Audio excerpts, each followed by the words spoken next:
હા તો જય માતાજી મિત્રો, તો હું છું સાગર મકવાણા. તો અત્યારે બીજો ભાગ આવી ગયો છે. બીજો ભાગ સાંભળવા માટે આપણી ચેનલને લાઈક શેર સબસ્ક્રાઇબ કરી લ્યો. તો હાલો આગળ વધી ભાગ બીજો સાંભળી. તો પહેલો ભાગ તમે તો સાંભળી જ લીધો છે, તો હાલો બીજો ભાગ સાંભળી. પિતાજી બારાનો હવે આપણે શું કરશું? એટલે શું થયું? તમે કે હાય લાગે એટલે હાયમાં મને એટલી સમજણ નથી. મેં કીધું બધાની હાય બધી જગ્યાએ લાગતી હોય એમ. ના બધી જગ્યાએ નહીં. વીઆઈપી હાઈ આવે, પછી ગરીબની હાઈ આવે, મધ્યમ હાઈ આવે, હાઈ ના પ્રકાર આવે. જે માતાજીને દર્શન કરવા જાવ ને એમાં પ્રકાર હોય. કરોડપતિ માણસો હોય ને તો એને એસી રૂમમાં દર્શન થાય. અને ગરીબ માણસ હોય લાઈનમાં ઉભું રહેવાનું. ઈથી વધારે ગરીબ હોય તો એને બધાને બીજે ત્રીજે જગ્યાએ વારો આવે. કોઈ મંદિર હોય ત્યાં જાજો, વીઆઈપી દર્શન જુદા છે.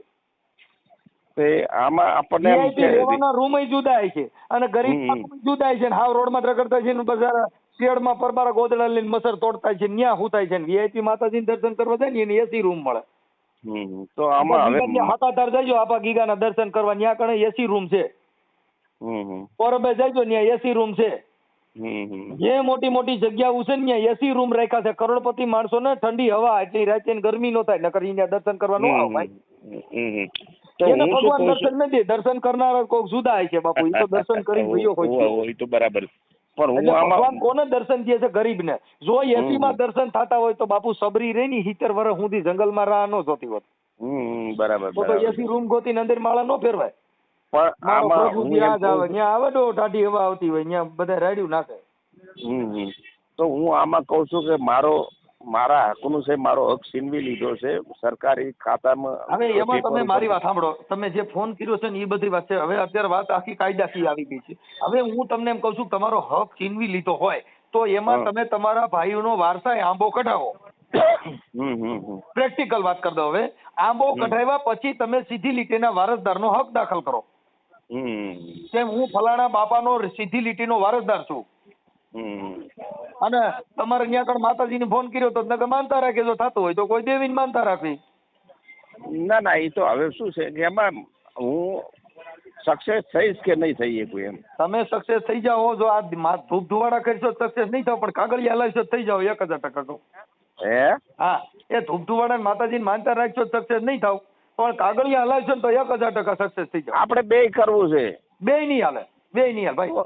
તો બે નો એનું કારણ છે કે બે કરવામાં તમે ધૂપ ધુવાડા કરવામાં રહ્યો ને તો કોર્ટમાં તારીખ પડી ગયો એટલે તમે અહીંથી મંદિરે બહાર નીકળો ત્યાં સજા થઈ ગઈ.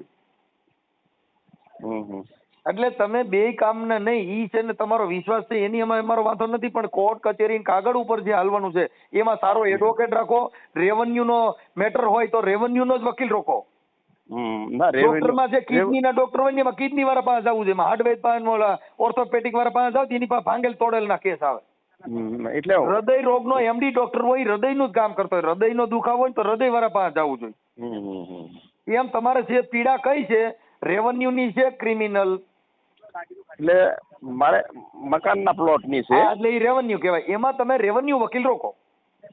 રેવન્યુ વકીલ? હા, જમીન મકાનના જે કેસ લડતા હોય ને એ વકીલ રોકો એટલે તમે ન્યાય મળી જાય. બરાબર. બાકી એમાં જો તમે કોઈ ક્રિમિનલ વકીલ રેખશો તો ઢીકાપાટુ નો કેસ લડતા હોય એ આમાં નહીં હાલે. બરાબર. જનરલ વકીલ નહીં હાલે. રેવન્યુ નો વકીલ રોકો એટલે એક અરજી લખશે એટલે તરત જ કલેક્ટર, ટીડીઓ બધા એને જવાબ દે. રેવન્યુ ના કાયદા આટલા મુજબ મારો હિસ્સો આમાં સમાયેલો છે એવું લખશે. એટલે તરત જ તમારે બધું કાગળિયા મંચે પાટામાં ચડવા છે. આમાં અગરબત્તી બધી દેવની જુદી જુદી આવે, એમ બધાના નિવેદ જુદા જુદા આવે, વકીલ જુદા જુદા આવે.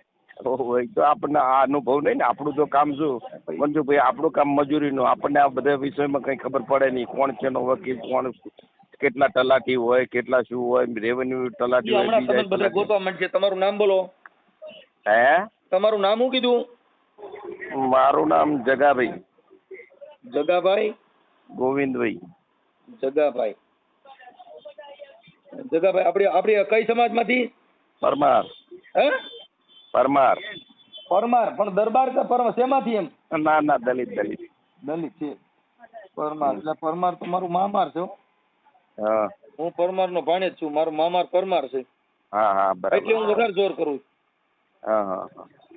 પરમાર. હાલો કાંઈ વાંધો નહીં. પરમાર, હું પરમાર નો ભાણેજ છું. તમે કાંઈ ઉપાધિ કરતા નહીં. મારું મામાર છે. હું તમે ભેગા હાલી અને બારા કાઢ નાખે, પણ ધૂપ ધુવાડા વાત ન કરતા. ના હવે હું શું કહું છું કે તમે તો એમ નમ તો છે તમને ખબર પડે કઈ જગ્યાએ કયો તાલુકો છે કઈ GEB માં કયું આવે છે કે એ હું હજી તો તમારું લખું છું ને. હવે તમારું ગામ બોલો. મારું ગામ માત્રોટા. ગામ માત્રોટા. માત્રોટા ઓવે. માત્રોટા કે માથરોટા? માત્રોટા. માત્રોટા. ગામ એ ભાઈ હારું થઈ ગયું.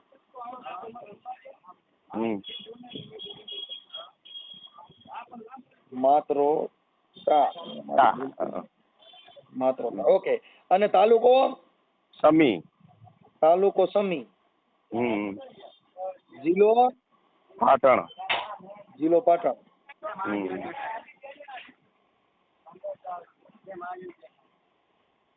ઓકે હાલો. એટલે GEB અમારે નહીં આવ્યો સમી તાલુકામાં સમીમાં. ઈ હવે તમારે જે આવતું હોય મને ખાલી ઓલું આપી દો એટલે હું એડજસ્ટ કરી લઉં. ઓકે. હે તમે તમારો ફોટો ને એવું મોકલો મારા મામા વોટ્સઅપમાં મોકલો એટલે હમણાં તમારું બધું સિસોડો તમે ગોચ છે બધા. હા ફોટો મોકલું કે આધાર કાર્ડમાંથી? ના તમારો ફોટો મોકલો. અને જે GEB નું પેલું લાઇટ બિલ મારા નામનું મોકલું તો? ના ઈ કાંઈ જરૂર નથી, ખાલી ફોટો મોકલો ને બાપા, હમણાં બધું હારવાના થઈ જાય. સારું. ઓકે હાલો. હા તો કઈ કામ મૂકી દો એટલે મોડું ન થાય હો. ના પણ ફોટો મારી કન નથી હાલ. બરાબર છે. એટલે ફોટો મોકલવો જોઈએ. એવું છે પણ ફોટો હાલ મારી કન છે નહીં કઈ. ફોટો પાડીને મોકલો ને. વોટ્સઅપ વાળો મોબાઈલ છે? હા છે તો વોટ્સઅપ વાળો જ. તો કોક તમે ન આવડતો ભણેલ ને મોકલો. હા એટલે ફોટો નથી મારી કન હાલ, ન કે હું હાલ ફોટો મોકલાવે. એટલે આમ ફોટો મોબાઈલમાં પાડી લેવાય જ્યાં ઊભા હોય ત્યાં. ભલે ને આગળ બિલે જેવો આવે તમે પાડી દો ને. હા બરાબર. હા સારું. આ ઓડિયો વાયરલ કરવામાં તમારી મંજૂરી છે ને? આ ઓડિયો વાયરલ કરવામાં તમારી માથે અન્યાય છે, અત્યાચાર છે, એ વાયરલ કરવામાં તમારી મંજૂરી છે ને? હા મંજૂરી. Okay sir okay.